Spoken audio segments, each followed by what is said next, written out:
नमस्कार साथियों, पिछले क्लास में हम लोगों ने 1 से लेकर 52 तक के क्वेश्चन को करा था और आज हम लोग करेंगे उसके आगे के क्वेश्चन का। तो हम लोग चलिए शुरू करते हैं 53 नंबर क्वेश्चन से। तो क्वेश्चन है कि गुरु नानक हिंदी की किस भक्ति धारा के एक प्रमुख कवि हैं। ऑप्शन नंबर ए में है सूफी भक्ति धारा, बी में है निर्गुण संत भक्ति धारा। आपके हो जाएंगे आंसर निर्गुण संत भक्ति धारा। गुरु नानक जो है वो निर्गुण संत भक्ति धारा के कवि हैं। अगला क्वेश्चन है कि कृष्ण भक्त कवि रस खान किस छंद में सिद्ध थे। तो वे सवैया छंद में सिद्ध थे। ऑप्शन नंबर डी हो जाएगा। कवि खानानंद किस मार्ग को अति सूधो कहते हैं। अति सूधो मतलब होता है अत्यंत ही सीधा। तो कवि किसको बोलते हैं कि वो अति सूधो है, तो प्रेम मार्ग को बोलते हैं कि जो हम प्रेम का मार्ग है वो बहुत ही सीधा है। तो इसका हो जाएगा ऑप्शन नंबर डी। अगला क्वेश्चन है कि कवि प्रेमघन का पूरा नाम क्या है। तो कवि प्रेमघन का पूरा नाम राम नारायण चौधरी प्रेमघन तो नहीं है, सत्यनारायण चौधरी प्रेमघन भी नहीं है। इसका हो जाएगा option number C Badri Narayan Chaudhary Premghan. पाठ्य पुस्तक में भारत माता शीर्षक कविता की किस काव्य संग्रह से संकलित है। तो ग्राम्य से संकलित है। ऑप्शन नंबर बी हो जाएगा। कवि रामधारी सिंह दिनकर की दृष्टि में आज के देवता कहाँ मिलेंगे। तो आज के देवता जो है वो खेतों खलिहानों में काम करते हुए मिलेंगे। वो किसान को बोलते हैं, जनता को बोलते हैं कि वे लोग आज के देवता हैं। अगला है कि बी आर नारायण ने किस कहानी का अनुवाद किया था। तो बी आर नारायण ने दही वाली मंगमा शीर्षक कहानी का अनुवाद किया था। मंगू को झूठा लाड लड़ाकर ही तुमने अधिक पागल बना दिया है। आदत डाली हो तो जानवरों को भी पखाना पसाब कहाँ करना और कहाँ न करना इसका ख्याल आ जाता है। यह कथन माँ शीर्षक कहानी के किस पात्र का है। तो माँ जी की बड़ी बेटी जो है कमू वो कहती है ये कथन। टीले की ओर निकलते निकलते लक्ष्मी किसके इंतजार में पिछड़ जाती है। तो अपने बड़े बेटे अच्युत के इंतजार में पिछड़ जाती है। वली अमाल के गांव का नाम क्या था। तो वली अमाल के गांव का नाम मुनांडी पट्टिर था। धरती कब तक घूमेगी शीर्षक कहानी में कैलाश की पत्नी का नाम क्या था। तो कैलाश की पत्नी का नाम राधा था। आपको याद रखना है। मानव का रचा हुआ सूरज मानव को भाप बनाकर सो गया, यह पंक्ति किस शीर्षक कविता से ली गई है। तो यह पंक्ति हिरोशिमा नामक शीर्षक कविता से ली गई है। अगला है कि आत्मजयी प्रबंध काव्य के रचनाकार कौन है। तो कुंवर नारायण जी जो है वो आत्मजयी प्रबंध काव्य की रचना किए हैं। क्वेश्चन नंबर 66 है कि कवि रेनर मारिया रिल्के के अनुसार भगवान की कृपा दृष्टि कहाँ विश्राम करती है। तो कवि के कपोलों की नर्म सया पर विश्राम करती है। कवित्री अनामिका के अनुसार सृष्टि की विकास कथा के प्रथमाक्षर क्या है। तो ऑप्शन नंबर ए में है सफलता पर उमड़ा उत्साह, बी में है विफलता के कारण उत्पन्न क्रोध, सी में है विफलता पर छलके आंसू। तो आपका हो जाएगा ऑप्शन नंबर सी। ये गलत है। हमारे नींद शीर्षक कविता में धमाके से देवी जागरण कहाँ होता है।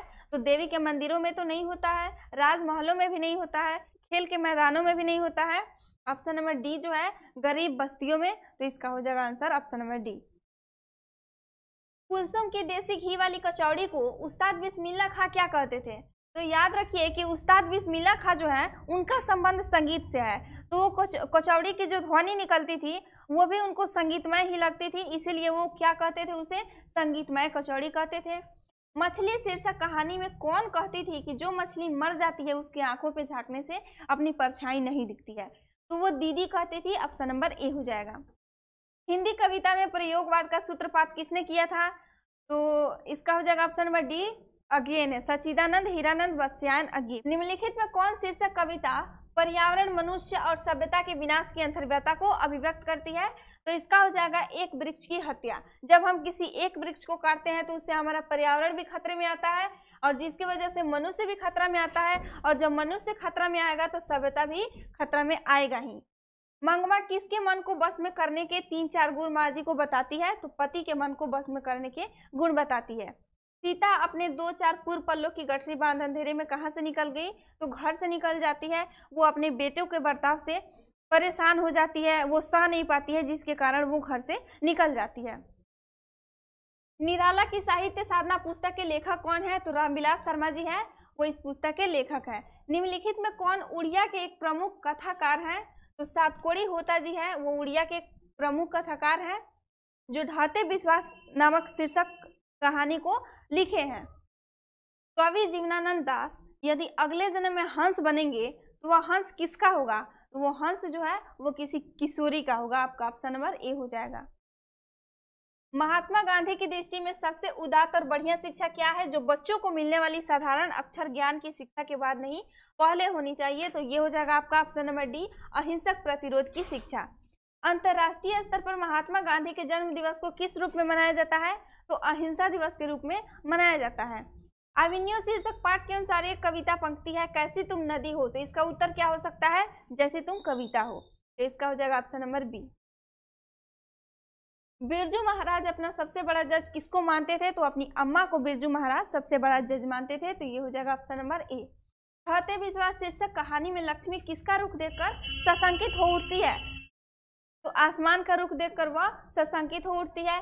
चारों ओर खड़े डॉक्टरों ने बारी बारी से आकर किसकी सहायता से पापाती की आंखों के भीतरी भाग का परीक्षण किया? तो ऑप्थेल्मोस्कोप से उसका परीक्षण किया।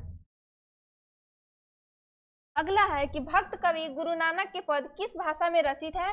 तो पंजाबी मिश्रित ब्रज भाषा में। ऑप्शन नंबर डी हो जाएगा।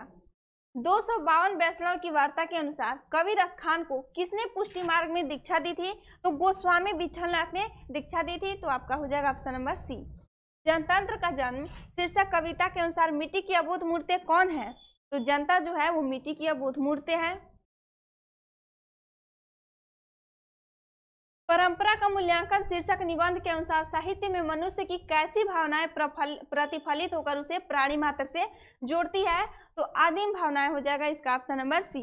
गुणाकर मूल्य के अनुसार किस नाटक ग्रंथ से पाटलिपुत्र पटना को नगर कहने की जानकारी मिलती है? तो पाद ताड़ितकम से मिलती है। ऑप्शन नंबर डी हो जाएगा। बूढ़ा चौकीदार वृक्ष से जब दूर से ही ललकारता कौन? तब कवि क्या जवाब देते? तब कवि कहते दोस्त। अक्षर ज्ञान शीर्षक कविता में बेटा अंगा के इस डॉ को क्या समझता है? तो अंगा के इस डॉ को समझता है कि वो माँ है और उसके बगल में जो बिंदु है वो माँ के गोदी में बैठा बेटा है। तो इसका हो जाएगा ऑप्शन नंबर सी। कन्नड़ साहित्य के प्रतिष्ठित रचनाकार श्रीनिवास जी का जन्म कहाँ हुआ था? तो कोलार कर्नाटक में। ऑप्शन नंबर बी हो जाएगा। माँ शीर्षक कहानी में अस्पताल की परिचारिका किस तरह मंगू का ध्यान अपनी तरफ खींचती है? तो हाथ का रुमाल फटकार कर। बिरजू महाराज की शिष्या रश्मि वाजपेयी रंगकर्म की किस पत्रिका की संपादक है? तो ऑप्शन नंबर डी हो जाएगा नटरंग की। कवि घनानंद किस मुगल बादशाह के यहाँ मीर मुंशी का काम किया करते थे? तो Mohammad Shah Rangeela. Option number C हो जाएगा। मैक्स मुलर के अनुसार किस भाषा के अध्ययन ने मानव जाति के संपूर्ण इतिहास को एक वास्तविक रूप में पहली बार प्रकट कर दिखाया? तो इसका हो जाएगा ऑप्शन नंबर ए संस्कृत। कवि जीवनानंद दास किस भाषा के सर्वाधिक सम्मानित एवं चर्चित कवियों में से एक है? तो इसका हो जाएगा ऑप्शन नंबर सी, बंगला के कवि थे जीवनानंद दास। नाखून क्यों बढ़ते हैं शीर्षक पाठ के अनुसार देवताओं के राजा का हथियार का ब्रज किसकी हड्डियों से बना था? तो दधीची मुनि की हड्डियों से। ऑप्शन नंबर डी हो जाएगा। निम्नलिखित में कौन संस्कृत, अंग्रेजी, हिंदी, फारसी, तमिल आदि अनेक भाषाओं का ज्ञान रखने वाले बहुभाषावी थे? तो इसका हो जाएगा ऑप्शन नंबर ए सच्चिदानंद, हीरानंद, वात्स्यायन, अज्ञेय।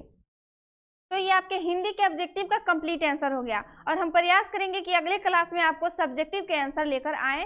तो धन्यवाद, फिर मिलते हैं आपसे अगले क्लास में।